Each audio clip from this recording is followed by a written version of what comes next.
Bem-vindo a mais um culto da Primeira Igreja Batista em Francisco Morato. Nosso muito obrigado por tê-los participando conosco. Que Deus te abençoe. Nós gostaríamos que você continuasse conosco até o final desse culto. Um outro pedido, uma outra coisa também muito importante que eu estou pedindo, estamos pedindo a você, se você puder, eu tenho certeza que você pode, eu gostaria que você fizesse. Aí embaixo, dê um like para a gente, dê um like aí no nosso culto. Além de dar um like, também a gente gostaria que você compartilhasse esse culto com mais alguém, com alguém da família, com um colega de serviço, com um vizinho, alguém próximo, alguém que você possa abençoar.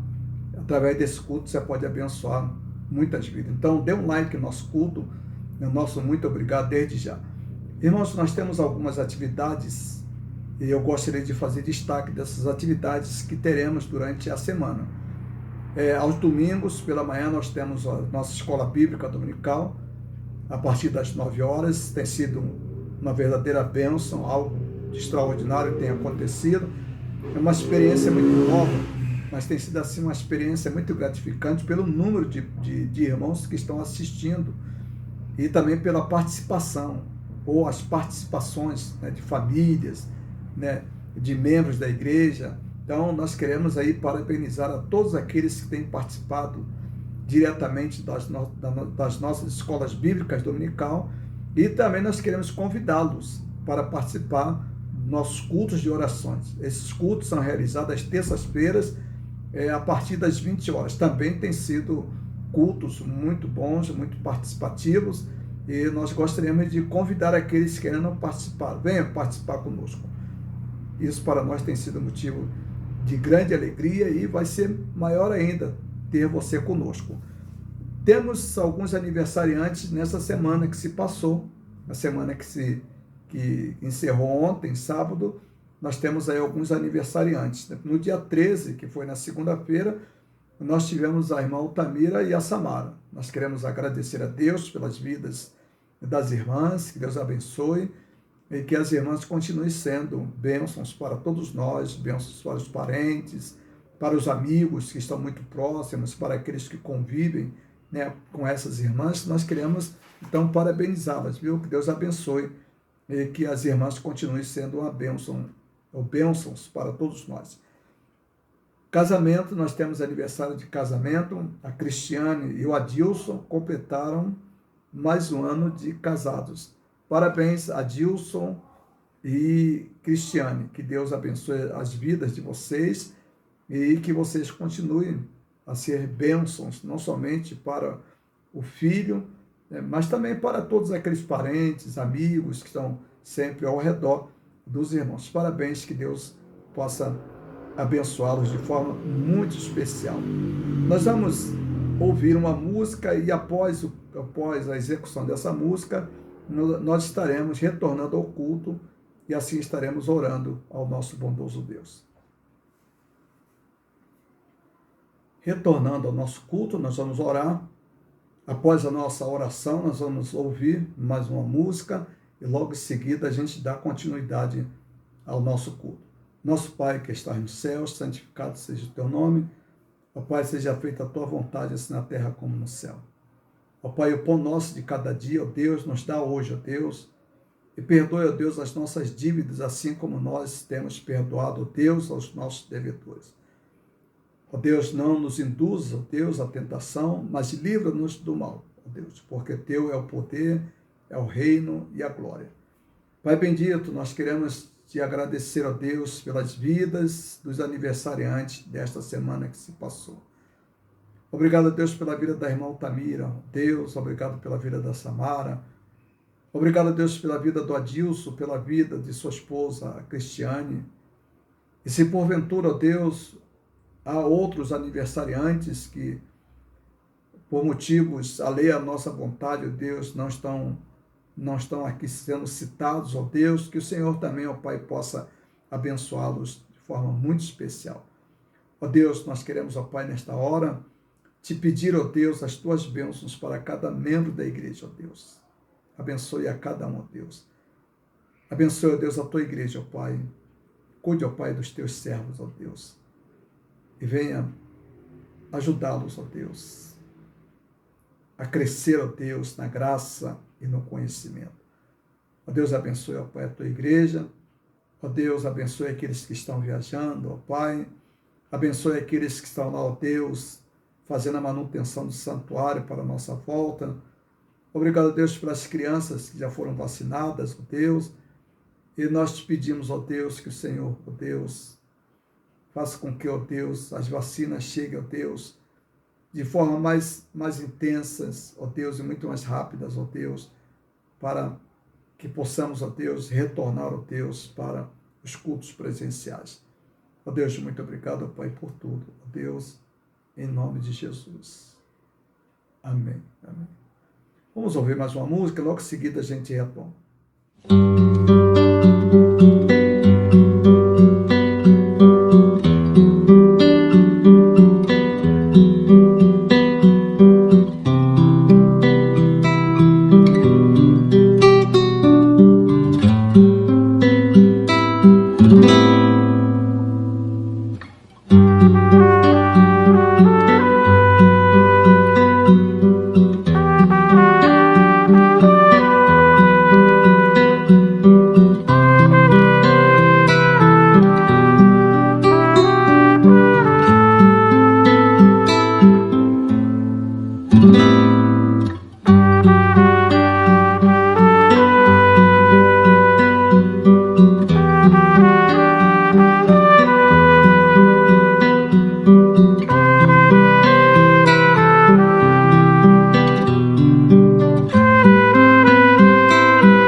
Irmãos, após ouvirmos essa música, nós gostaríamos de dar continuidade a algumas comunicações. Nós gostaríamos de pedir aos irmãos que continuem orando pelo Magal, pela Elza. Eles estão em São Luís do Maranhão, estão bem, graças a Deus. A igreja tem orado por eles e eles sempre têm mandado fotos, recordações, vídeos. O nosso muito obrigado a esta família, a este casal, que Deus abençoe.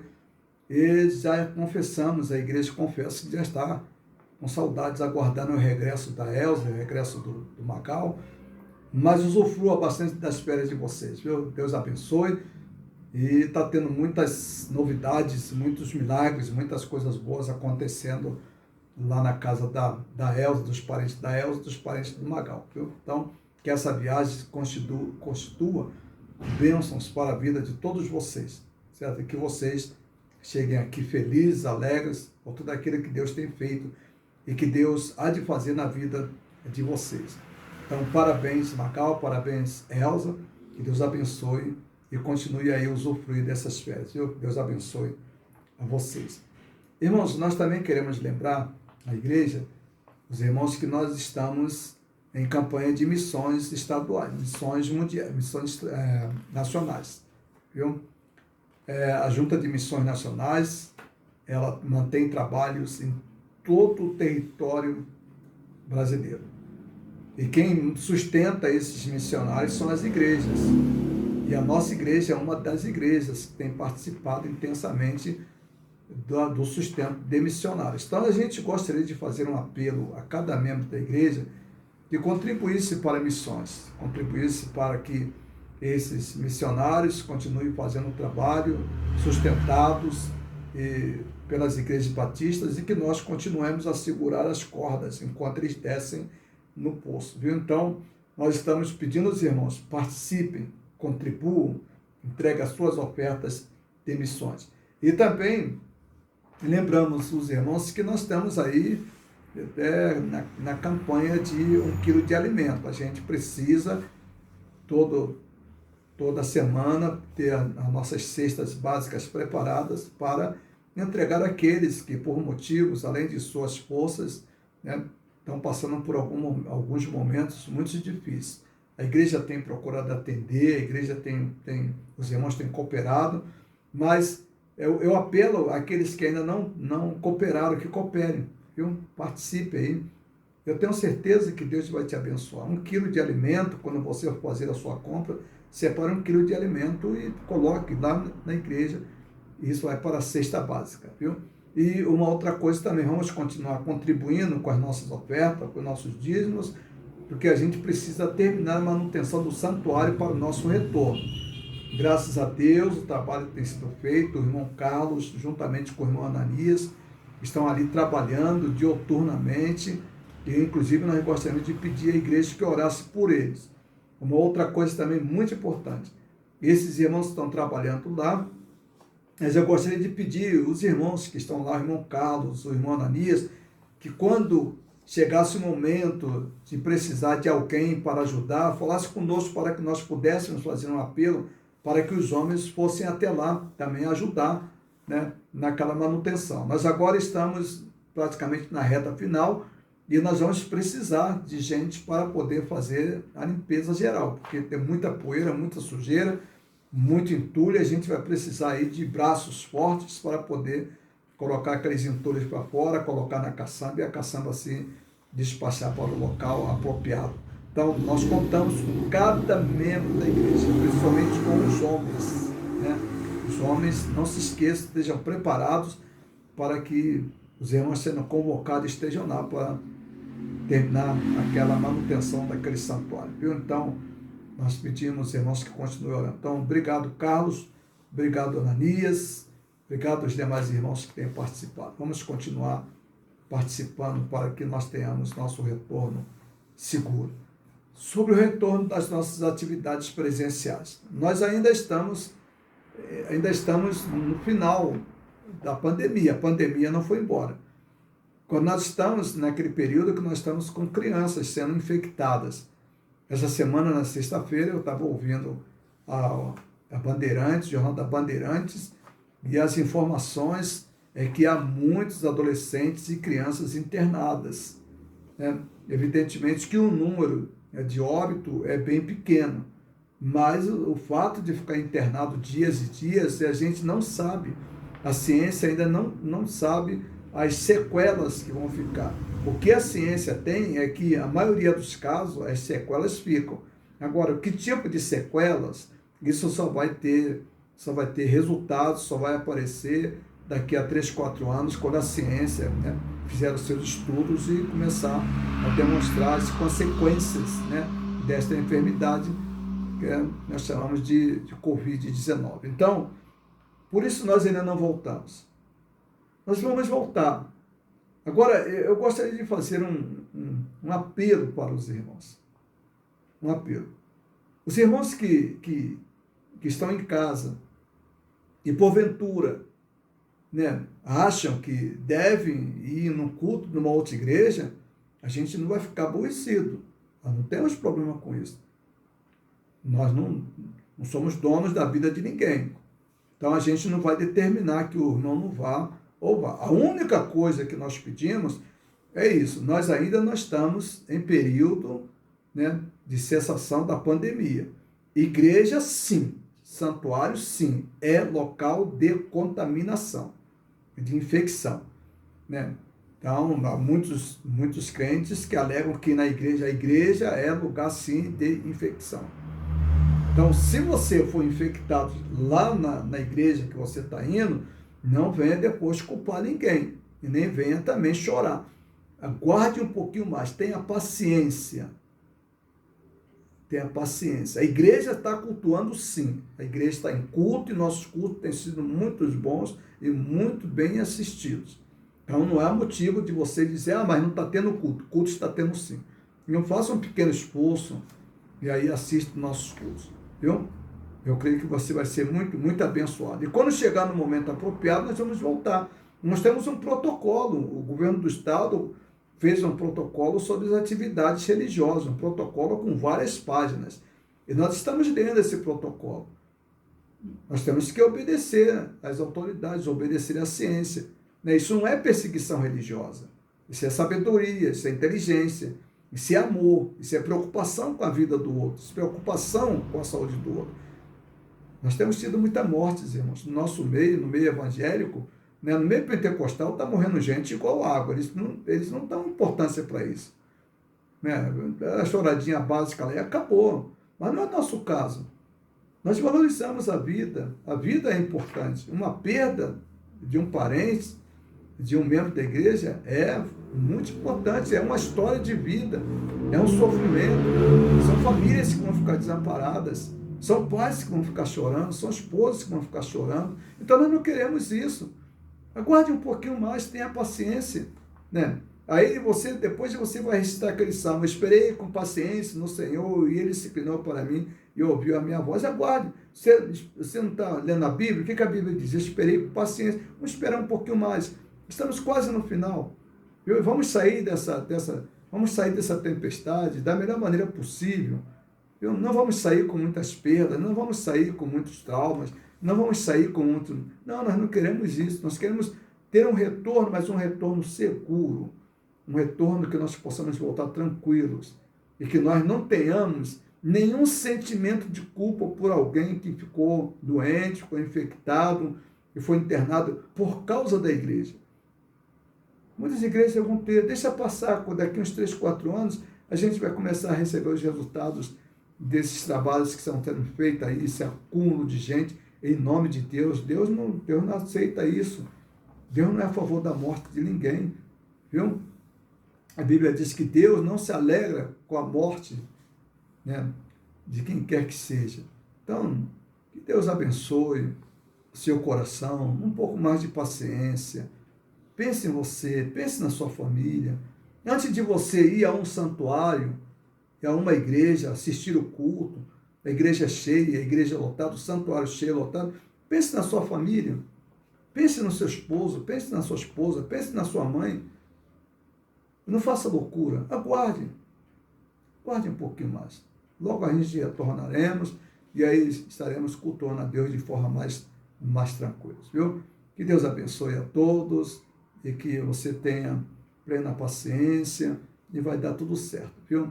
Então nós pedimos, irmãos, que os irmãos tenham um pouco mais de paciência, viu? Que Deus te abençoe. Vamos ouvir mais uma música e logo em seguida a gente retorna agora para meditar na palavra do nosso Deus.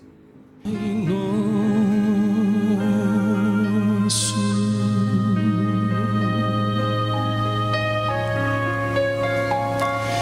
que estás no céu,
deve.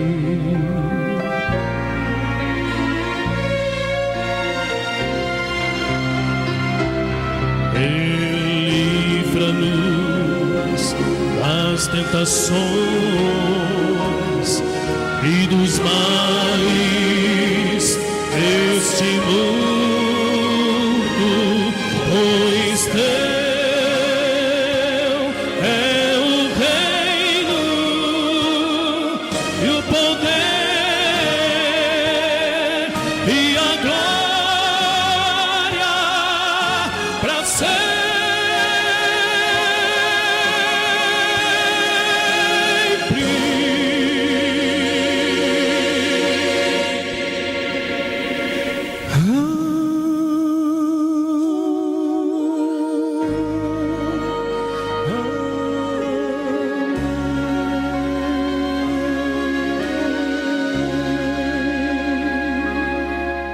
De convidá-lo para participar conosco da meditação e da leitura da palavra do nosso Deus. A Bíblia, a palavra de Deus, é um livro que se preocupa com todas as circunstâncias, todos os aspectos e todas as dimensões da vida humana. Se preocupa com o realizar de cada um de nós. Se preocupa com o comportamento, se preocupa com a nossa saúde, se preocupa com tudo. Mas essa preocupação da Bíblia é uma preocupação, antes de tudo, uma preocupação do próprio Deus. Deus se preocupa conosco. Deus não está acima de nós. Deus está entre nós. O profeta Isaías diz, chama de Emanuel, que significa Deus conosco. Cristo veio a este mundo, habitou conosco, foi de volta para o Pai, mas voltou para estar conosco definitivamente. E hoje, sem sombra de dúvida, eles estão dentro dos nossos corações. Deus Pai, Deus Filho, Deus Espírito Santo. Essa garantia foi dada por Jesus. Jesus disse, quando ele vier, quem? O Espírito Santo convencerá o mundo do pecado, da justiça e do juízo.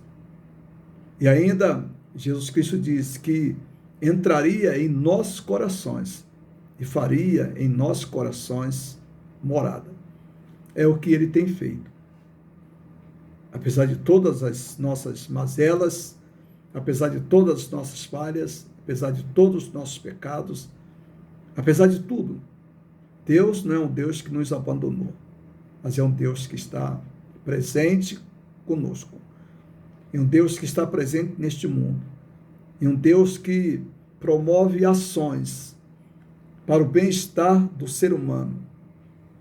Promove ações para resgatar esse homem de volta.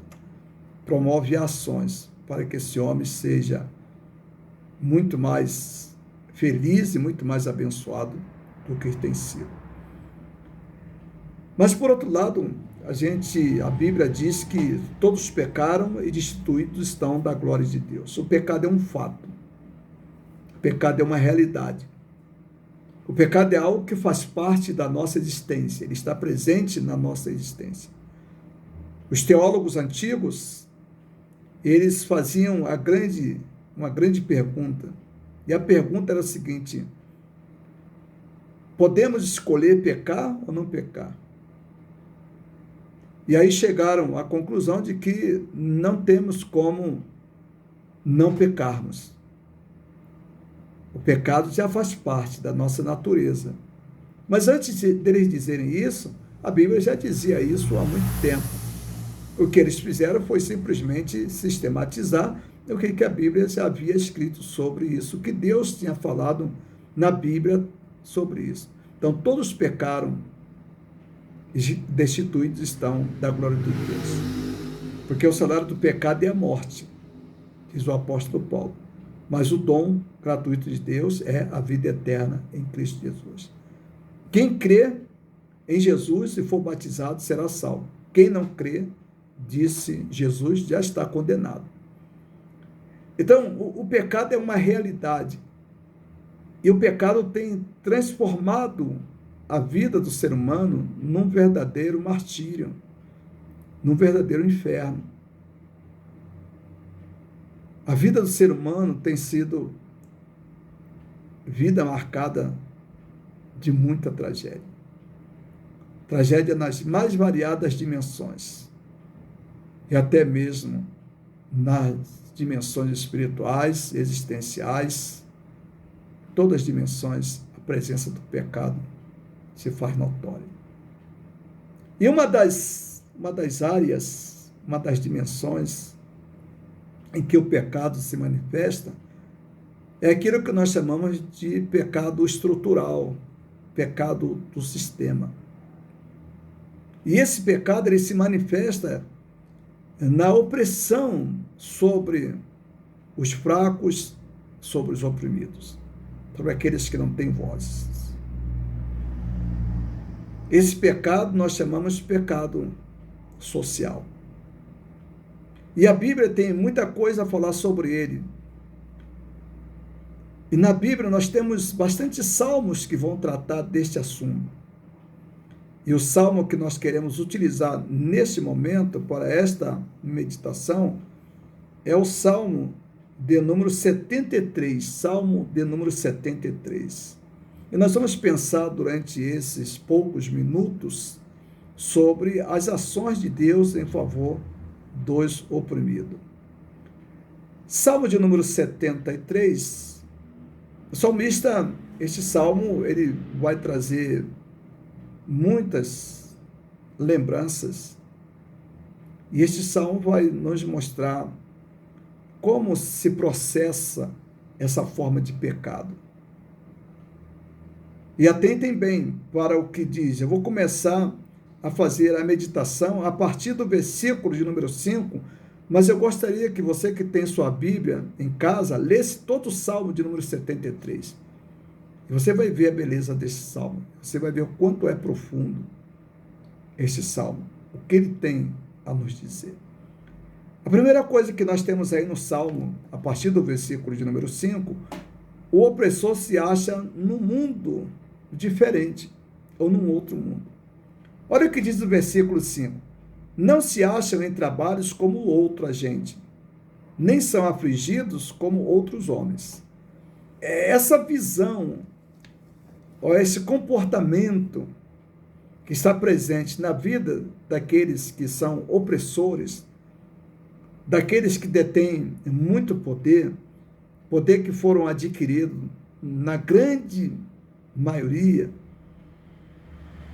de explorações e de opressão aos menos favorecidos, aos pobres. Normalmente, esses homens, essas pessoas que estão no topo da pirâmide e que não têm nenhuma sensibilidade para com aqueles que estão embaixo da pirâmide, ou que compõem a base da pirâmide social, que são as pessoas pobres, que são as pessoas oprimidas, que são as pessoas que vivem praticamente debaixo de miséria ou debaixo de pobreza. Esses homens que estão acima, esses homens que estão, essas criaturas que estão com poder extremo, a Bíblia diz que elas têm um comportamento muito interessante. Que comportamentos são esses? Primeiro, o salmista, no versículo número 5, ele diz: eles não se acham em trabalhos como outra gente. Eles colocam, até certo ponto, o trabalho como se fosse uma maldição para aqueles que trabalham, para aqueles que dependem do trabalho para a sua sobrevivência. Eles têm um olhar diferenciado. E nesse olhar, que nós chamamos de olhar diferenciados, eles imaginam que eles estão em situações bastante privilegiadas em relação com aqueles que são oprimidos, com aqueles que são pobres ou com aqueles que passam necessidade ou que vivem sendo afligidos. Então, o olhar deles é este olhar, de que, afinal de contas, eles estão acima porque eles merecem, e quem está abaixo está porque também merece. E aí, olha o que diz ainda o versículo número 5. O olhar deles, o salmista diz, que eles não são afligidos como os outros homens, eles não passam pelas mesmas dificuldades que a grande maioria das pessoas passam. E quando eles olham lá do alto do poder que eles têm, eles se colocam como pessoas extremamente privilegiadas. Eles não têm sensibilidades, eles não se sensibilizam. Há um meta-investidor chamado Jorge Soros, e esse homem, ultimamente ele tem escrito livros, feito palestras contra o próprio sistema que o enriqueceu.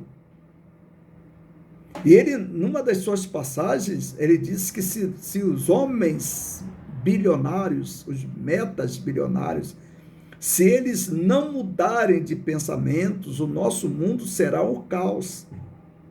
Esses próximos 10 anos serão anos de muitos sofrimentos, mas essa profecia não é feita somente pelo Jorge Soros, é feita também por outros grandes megas investidores, megas milionários.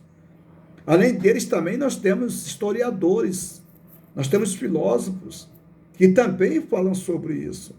O próprio Harari, ele fala sobre isso, que os próximos 10 anos serão anos muito difíceis em função daquilo que nós chamamos de acúmulo de riquezas, de acúmulo excessivos de riquezas ou de bens nas mãos de pouquíssimas pessoas. E ele chama a atenção sobre isso. E aí o salmista vai dizendo, olha o versículo de número 6.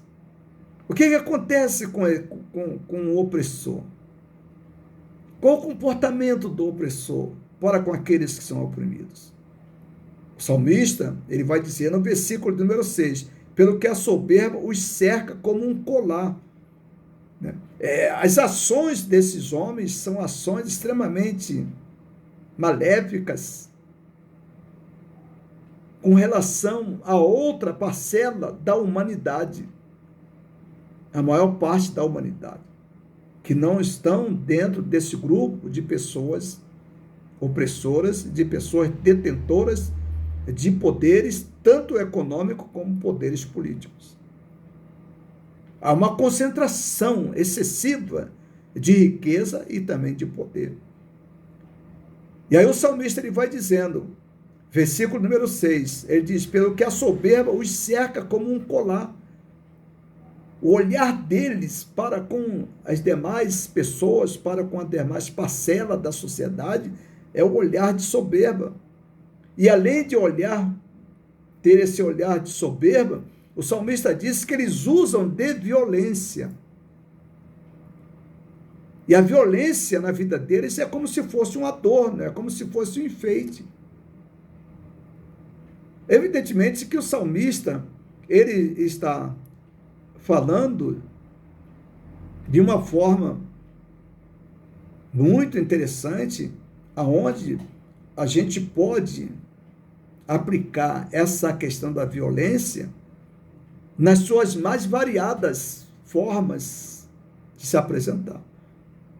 Violência verbal, violência econômica, violência de exploração, violência física. Então, o salmista, ele não está se prendendo apenas a uma forma de violência. Mas quando o salmista fala aqui de violência, o salmista está falando de uma forma generalizada. Ele está mostrando o alcance da violência pelas quais sofrem aqueles que são oprimidos. A violência de não poder comprar o pão nosso de cada dia, a violência do desemprego, a violência de não poder ver o filho ou a filha estudar, completar os seus estudos, a violência de ser humilhado, a violência de não poder entrar em determinados lugares, a violência de não poder comprar as coisas básicas para a existência.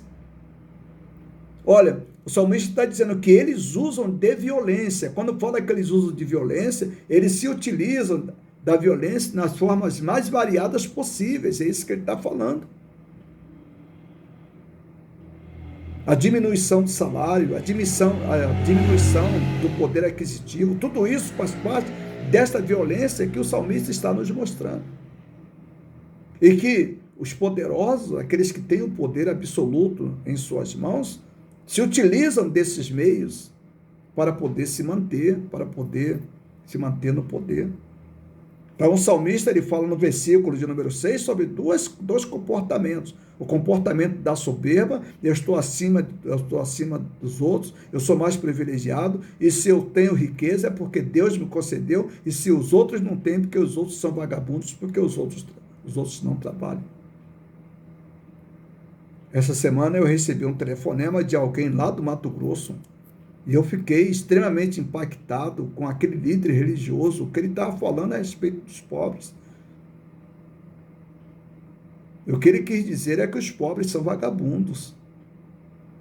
É que os pobres, afinal de contas, eles são preguiçosos. Ele falando praticamente sobre a meritocracia.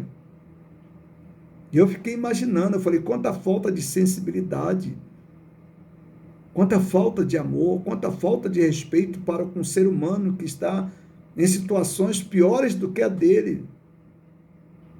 E aí a Bíblia diz, olha o versículo de número 6, diz que a primeira coisa que eles têm é a soberba no coração. Se eu tenho e você não tem, é porque você não lutou, porque você foi vagabundo, porque você não teve mérito, porque você não se esforçou. Eu estava há pouco ouvindo uma sessão de debates com o ministro da Educação. E aí, lá no Senado, os senadores levantavam algumas questões muito sérias daqueles que estão no poder, voltados para aqueles que são os menos favorecidos. E os senadores se queixavam com razão, aonde o ministro, em várias ocasiões, embora sendo homem profundamente religioso, tenha usado durante as suas falas inadequadas, falas que demonstram até certo ponto uma certa arrogância para com aqueles que são oprimidos, com aqueles que não têm poder. Fala das crianças com necessidades especiais, que essas crianças têm que ser separadas. Fala que a universidade não é para todos. Um outro ministro já se queixava de que os filhos de porteiro estavam frequentando as universidades. Um mesmo ministro se queixando de que as empregadas domésticas viajavam para a Disney, que agora isso ia acabar. Agem, olha o que diz a Bíblia, age com soberba. Eu posso e você não pode. Se eu posso, você não pode, você tem que ficar no seu lugar, você não tem direito de querer o que eu tenho, você não pode querer chegar aonde eu estou. Parece-me, a gente tem a ideia que a sociedade que nós vivemos, ela está voltando ao período de Aristóteles, quando Aristóteles, na sua filosofia, num dos suas filosofias, seu pensamento, Aristóteles imaginava a sociedade como uma grande máquina, como uma grande engrenagem. Cada peça tinha que estar no seu lugar apropriado. Então, se você nasceu pedreiro, você tinha que ser pedreiro. Se você nasceu médico, você tinha que ser médico. Se você nasceu filósofo, você tinha que ser filósofo.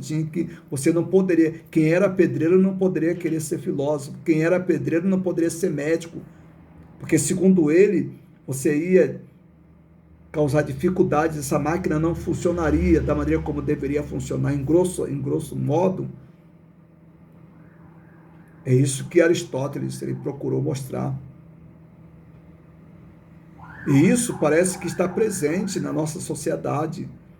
Há um determinismo. As pessoas querem determinar, a sociedade quer determinar, não permitindo que aqueles que estão embaixo subam. Há uma luta muito grande A sociedade continua sendo uma sociedade extremamente perversa. É o que o salmista está falando aqui. O salmista diz, eles usam de soberba, são extremamente soberbos e, além de tudo, usam de violência. É o versículo de número 6 que está dizendo isso, do Salmo 73. Há uma sensação nessas pessoas de autossuficiência. Olha o versículo de número 7, diz, os olhos deles estão inchados de gordura, superabundam as imaginações dos seus corações. E aí o versículo de número 8, os valores que eles abraçam, olha o versículo número 8 do Salmo 73, são corrompidos e tratam maliciosamente de opressão. Quer dizer, essas são as imaginações que estão presentes nos corações dessas pessoas. E a gente poderia dizer, sem sombra de dúvida, em parte representativa da sociedade. São corrompidos e tratam maliciosamente de opressão. Como é que vai tirar do menos favorecido? Há uma insensibilidade muito grande, uma insensibilidade marcante, uma insensibilidade letal na vida do ser humano. Há uma despreocupação com o próximo. Nós estamos aí na pandemia e eu fico muito assustado com a maneira como muitas pessoas, principalmente como os ricos, como os poderosos, têm tratado esta questão. Até mesmo na nossa própria, no nosso próprio meio, na nossa própria classe que nós estamos envolvidos, na classe social, nós podemos verificar isso. Há uma insensibilidade, as pessoas morrem como se fossem nada, as pessoas são sepultadas e logo as pessoas esquecem, não dão mais valor, a vida perdeu o valor.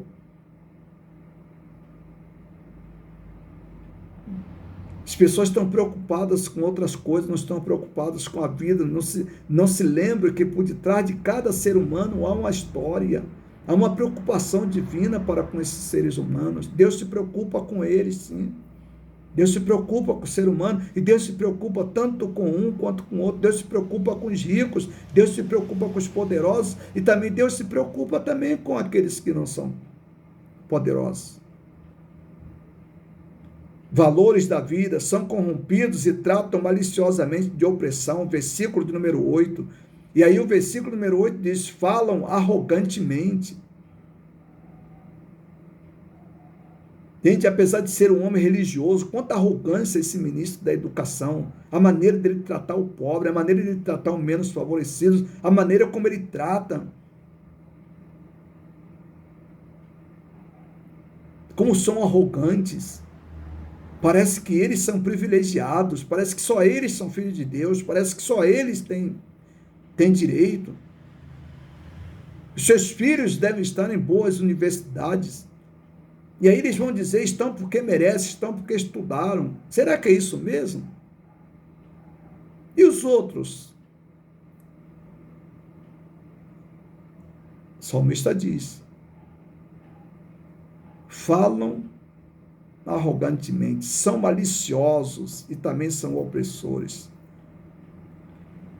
E aí no versículo 9, eles também zombam de Deus, erguem a sua boca contra os céus e a sua língua percorre a terra.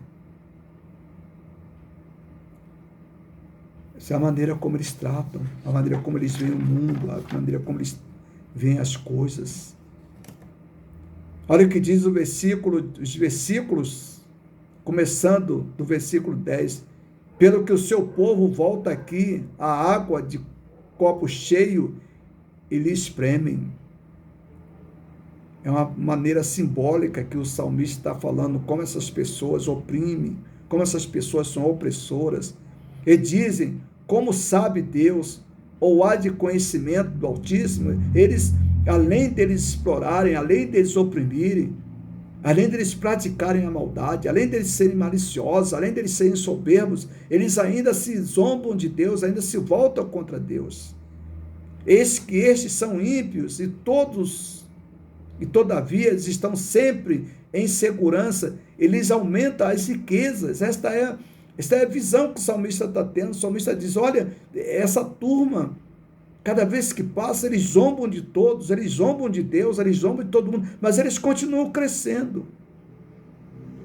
E aí o salmista, a partir do versículo de número 12, eu estou lendo o Salmo 73, a partir do versículo de número 12, o salmista parece que está profundamente decepcionado. Parece que é uma decepção na vida. Em algum momento da vida, da nossa vida, nós também somos tomados por esse sentimento. Nós somos humanos. A gente vê todo esse sofrimento, a gente vê toda essa exploração, a gente vê toda essa maneira desses homens, dessas criaturas extremamente poderosas, ricas, agirem, falarem, procederem e oprimirem. E parece que Deus está tão distante. Há momentos na vida que a gente sente aquele impacto, a gente chega a ficar até mesmo um pouco decepcionados. E o salmista, ele fala sobre isso. Olha o que diz o versículo de número 12, a partir do versículo número 12. Eis que estes são ímpios, e todavia estão sempre em seguranças, e se lhe aumentam as suas riquezas. Parece que não tem limites. Versículo 13, na verdade, que em vão tenho purificado o meu coração e lavado as minhas mãos na inocência. O salmista diz, olha, eu estou tão decepcionado que eu fico imaginando o que eu posso dizer de servir a Deus. Eu tenho servido a Deus e não tenho sido abençoado. Eu tenho servido a Deus e eu tenho que ficar vendo essas pessoas com esses procedimentos, mais do que isso, essas pessoas progredindo. Há uma decepção aparente do salmista. E aí o versículo 14, pois todo dia tenho sido afligido e castigado cada manhã. E aí o versículo de número 15, se eu dissesse, também falarei assim, eis que ofenderei a geração de teus filhos. Quando pensava compreender isto, fiquei sobremodo perturbado. Então o salmista diz, há uma perturbação de alma, há uma perturbação de espírito, há uma perturbação de sentimentos. Porque nós seres humanos, nós somos sensíveis. O salmista, ele vai mostrando.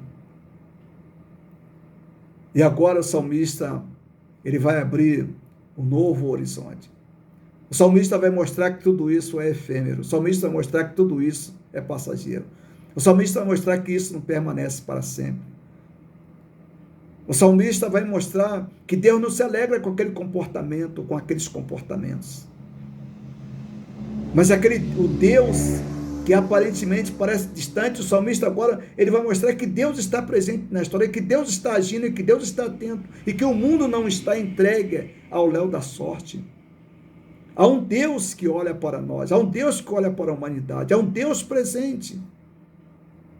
E esse Deus, ele faz algumas ações em favor daqueles que estão sendo extremamente oprimidos.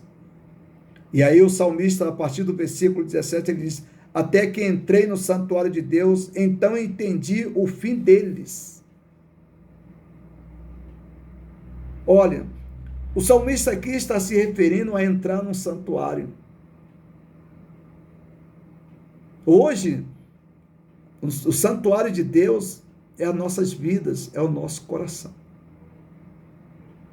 E na medida que nós nos colocamos diante de Deus, através da leitura da sua palavra, através das orações, através também dos louvores, dos cultos, nós começamos a compreender isto. E nós começamos a compreender que o fim dessas pessoas não serão fins razoáveis, serão fins de sofrimentos. E por isso também, nós não devemos nos alegrar com o sofrimento deles, mas também nós temos que interceder por eles, pedir a Deus pelas vidas. É por isso que a Bíblia também recomenda que devemos orar pelas autoridades, orar para que as autoridades se convertam, orar para que elas mudem de coração, para que o coração delas seja alcançado por Jesus Cristo. E aí, veja bem, salmista, quando ele se coloca diante de Deus, quando ele está diante do Senhor, ele agora passa a compreender verdadeiramente o que está acontecendo. Ele diz, no versículo número 18, certamente tu o puseste em lugares escorregadios, tu os lanças em destruição. Esse caminho que eles estão seguindo, caminhos escorregadios. Quem é que poderá levar as riquezas que aqueles abraçaram, que aqueles eles amaram, que aqueles colocaram como poder absoluto? O que eles vão lucrar, o que eles estão lucrando com a exploração, com a opressão que estão fazendo? Ao final da vida eles serão cobrados. E sem sombra de dúvida têm sido cobrados. Não há dúvidas quanto a isso. É só a gente olhar a história. É só a gente olhar o nosso Brasil. O fim desses homens são fins não bons, fins ruins. A Bíblia garante, Deus diz que Deus vai colocá-los em lugares escorregadios. Lanças em destruição. Tu lanças em destruição. Deus permite que eles mesmos se destruam. Versículo de número 19. Como caem na desolação, quase num momento, ficam totalmente consumidos de terrores. Ficam consumidos de terrores. Há uma preocupação na mente deles. Versículo de número 20. Como faz com um sonho o que acorda, assim o Senhor, quando acordares, desprezarás a aparência deles. Deus não se alegra com a opressão. Deus não se alegra com o sofrimento. E Deus não participa do sofrimento causado por aqueles que têm poder, por aqueles que são opressores, para com aqueles que são oprimidos. Deus sempre lança alerta.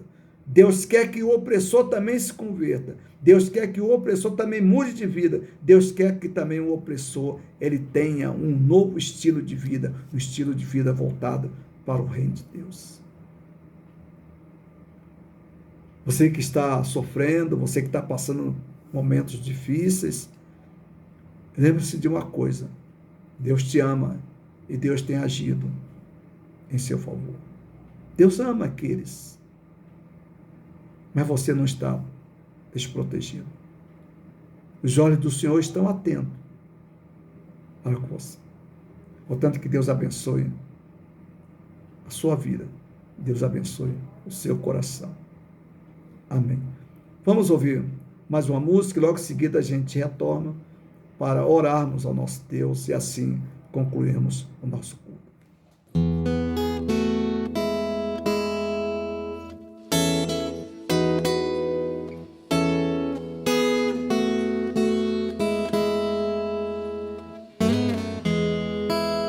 Cristo levou sobre si as nossas dores.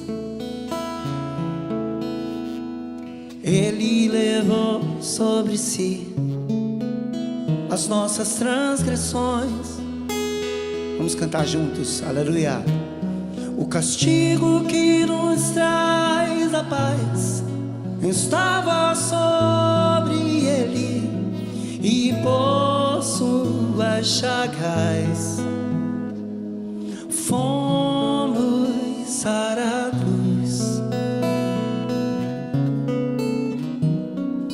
Ele tomou sobre si as nossas maldições. Ele sofreu para que tivéssemos perdão.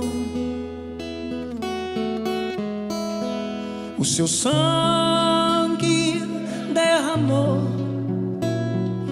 para nos resgatar das trevas e nos lavar de toda a iniquidade. Jesus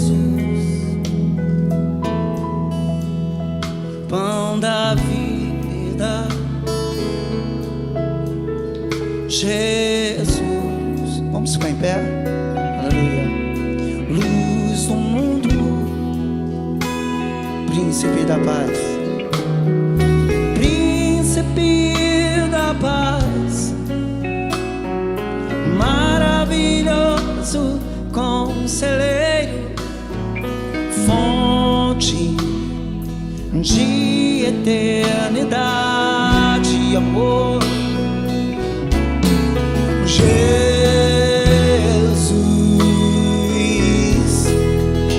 Deus Emanuel,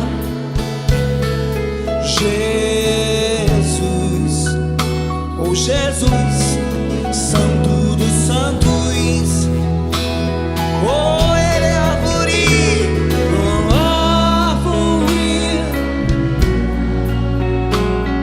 um rio que brota do trono de Deus, alegria profunda no meu coração.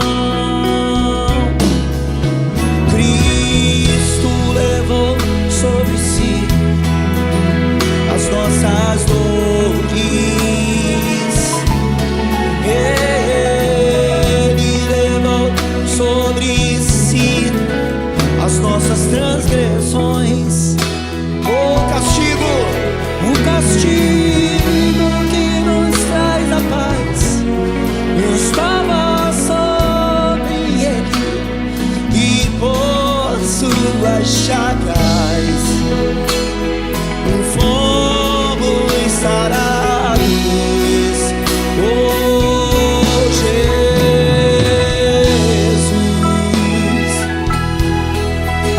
pão da vida, Jesus, oh Jesus, luz do mundo, oh Ele é o príncipe da paz, maravilhoso conselheiro, fonte de eternidade e amor. Aleluia. Jesus, Deus Emanuel, Deus Emanuel, Deus Emanuel, Deus Emanuel, Deus aqui conosco para nos curar. Um novo rio da vida, um rio que brota do trono de Deus, alegria profunda no meu coração. Recebe adoração. Jesus, oh Jesus, és digno de louvor. Oh Yeshua, recebe adoração. Oh Jesus, aleluia. Yeshua, Hamashiach, pão da vida, Messias,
um culto.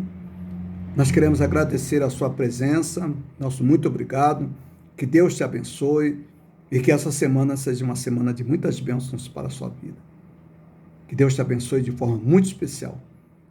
E esperamos vê-lo no próximo domingo, a partir das 18h30, aí no YouTube e também no Facebook. Que Deus te abençoe de forma muito especial. Vamos orar. Pai bendito, te agradecemos, ó Deus, por mais uma semana que o Senhor nos deu. Te louvamos, ó Deus, pelo início de mais uma semana.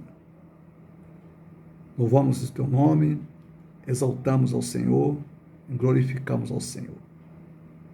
Glória, glória ao Senhor. Glória pela sua bondade, pela sua misericórdia, pela paciência para conosco. E por tudo que o Senhor tem feito, ó Deus, em nossas vidas. Agora, Deus, dá-nos, ó Deus, uma semana na tua presença, ó Deus. E que essa semana, ó Pai, nós possamos ser bênçãos para todos aqueles que vivem, ó Deus, se encontrando, ó Deus, e que fazem parte, ó Deus, da nossa amizade. Abençoe, ó Deus, aquelas vidas através das nossas. Nós te pedimos, ó Deus, tudo isso, ó Pai, em nome de Jesus. Amém.